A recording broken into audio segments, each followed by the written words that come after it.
बिहार में बना रहे जिस मस्जिद को समाज दुश्मन लोगों ने तोड़ दिया था, उसे प्रशासन अपनी मौजूदगी में बनवा रही है। पूर्वी चंपारण जिले के सिकरना सब डिवीजन क्षेत्र के शिकारगंज थाना के सिरोना गांव में गुज़िश्ता 4 जुलाई को बन रही मस्जिद को अक्सरियती तबका की जानिब से मुनहदिम करने और अक़लियती तबका के घरों में घुसकर मारपीट के मामले में इंतजामिया ने अपनी मौजूदगी में मस्जिद की तामीर का काम शुरू करा दिया है।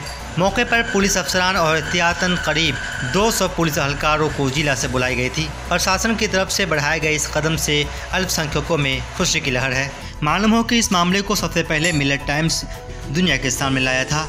पूर्वी चंपारण जिले के शिकारगंज थाना क्षेत्र के सिरोना पंचायत में 3 जुलाई के देर शाम मस्जिद बन रहे थे, उसको ढा दिया गया है, जिसके बाद प्रशासन की नींद हराम हो गई थी। जानकारी के मुताबिक मजकूरा गांव में 4 जुलाई को जब मस्जिद की तामीर का काम किया जा रहा था कि देर शाम गांव के मुखिया झुनझुन कुमार अपने सैकड़ों लोगों के साथ मौके पर पहुंचे और मस्जिद के पिलर को गिरा दिया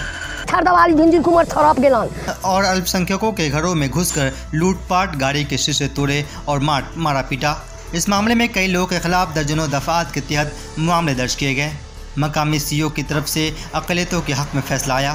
फिलहाल प्रशासन अपनी मौजूदगी में मस्जिद की दोबारा तामीर करवा रही है। मौके पर जिला अल्पसंख्यक ऑफिसर, डीएसपी, एसडीओ और कई थाने की पुलिस मौजूद थे।